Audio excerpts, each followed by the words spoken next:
नमस्कार। Learn today में आपका स्वागत है। Learn today because tomorrow never comes. वैश्विक कोरोना महामारी के कारण पूरे विश्व के साथ साथ भारत को भी लॉकडाउन का सामना करना पड़ रहा है। इस लॉकडाउन के कारण न सिर्फ भारत बल्कि पूरे विश्व की आर्थिक व्यवस्था चरमरा गई है। इस कठिन परिस्थिति में भारत एवं पूरे विश्व की अर्थव्यवस्था पर क्या असर हुआ है और आने वाले समय में भारत की अर्थव्यवस्था एवं पूरे विश्व की अर्थव्यवस्था का क्या रुख होगा, इस बारे में जानते हैं डॉक्टर आनंद कुमार से। डॉक्टर आनंद कुमार लंदन में रहने वाले एनआरआई बैंकर हैं, साथ ही आर्थिक मामलों के विशेषज्ञ हैं। भारत और विश्व की अर्थव्यवस्था पर इनकी पैनी नज़र रहती है। तो आइए जानते हैं डॉक्टर आनंद कुमार से Indian economy vis world economy during and after COVID pandemic and the road ahead. My name is Anand Kumar, Dr. Anand Kumar. I am from India and I have been living in London.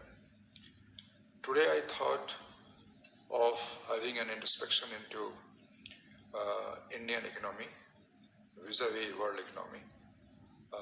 In the baseline scenario, world economy is going to be impacted to the extent of $9 trillion.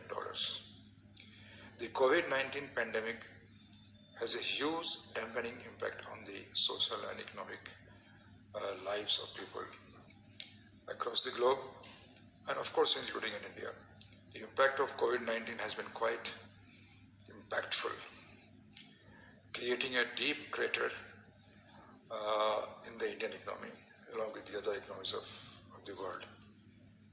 It has impacted all walks of life, personal, economy, health-wise. There has been huge disruption within the supply chains, curtailing production and consumption. If you consider three geographical areas in India, I divide into metro, urban and rural areas. There has been a decline in GDP growth all across these areas and deceleration in the consumer confidence index. The consumers and customers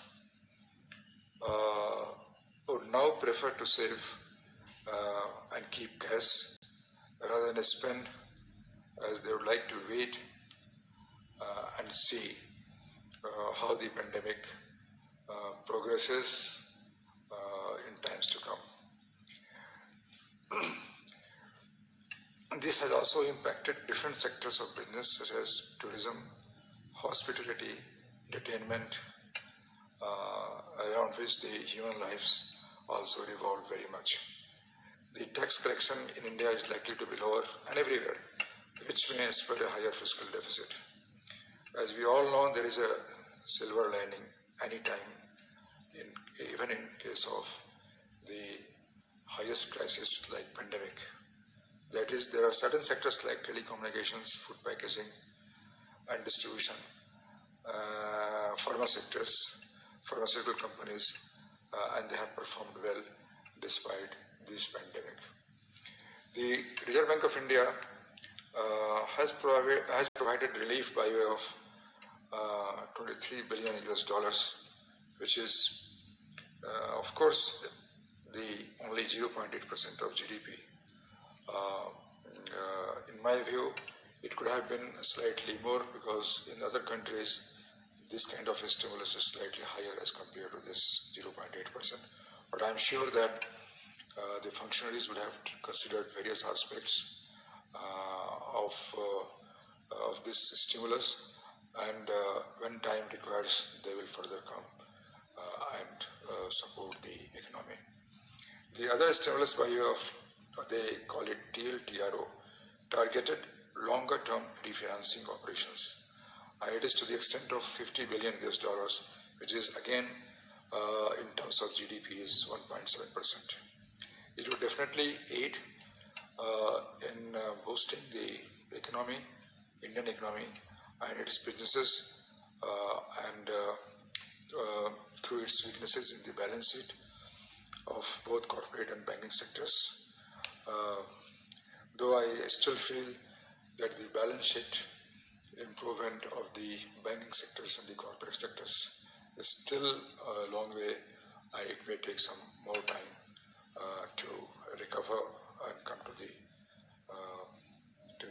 desired level of the balance sheet.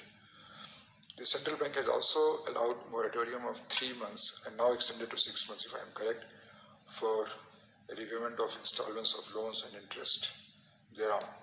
This would also help both banks and businesses to rebalance their business propositions for a better productive outcome. Many structural reforms have happened in the past few years, and we are very thankful to the Government of India, which we are showing and will be showing a positive long-term trend for the Indian economy. But for the pandemic, my strong view is and it still remains that our GDP growth would have gone from 5.5 or 5.5% to 6 to 8% in 3 to 4 years' time. But for this pandemic, the GDP growth would be definitely subdued. The ratings by Fitch and Moody's and S&P all give the similar indications and of course exhibit confidence in the Indian economy. Fitch projection is 9.5%, Moody's 5.4%, and so on and so forth. Despite all the difficulties, even if the growth rate goes below 5%, it will still be above many economies, particularly Western economies of the world. For the first time, despite the pandemic, forex reserves has touched $500 billion. What a milestone in itself, though I'm sure that this milestone will be also further moved forward in times to come. Normally, the weakening of oil prices doesn't augur well for the global economy, but I'm sure that this will also help Indian economy based on our demand from the external sectors on the oil is so high. In conclusion, I may suggest the following measures within my humility. That the restoration of the supply chain logistics is very, very important and crucial, which will definitely boost the production and economic output, which in my view has started now happening with the ease of lockdown. The maintaining of the balance between life and economy is very, very important, which I am sure that the government and the people are abiding by the rules and regulations for the pandemic protection. Health sector improvement is very, very important, and I'm sure that going forward, health sector would be given a boost. And the last but not the least, as we have seen many structural reforms in the past, which need to be continued unabated. With all these measures, in my view, India's ranking would remain in the top 3 economies of the world, and India will progress by leaps and bounds. It is a temporary blip, and probably in next 6 months to 1 year, depending on the pandemic, the things will start looking very optimistic. I am very optimistic on Indian economy, and this will also help the other economies, neighboring economies to a great extent. Thank you. आशा करते हैं आपको हमारी यह video पसंद आई होगी। हमारे channel learn today को subscribe करके बेल बटन ज़रूर दबाएं एवं इस वीडियो को लाइक करना एवं अपने दोस्तों और परिवार के साथ शेयर करना ना भूलें। हमें कमेंट्स करके अपने सजेशंस भी दें। धन्यवाद।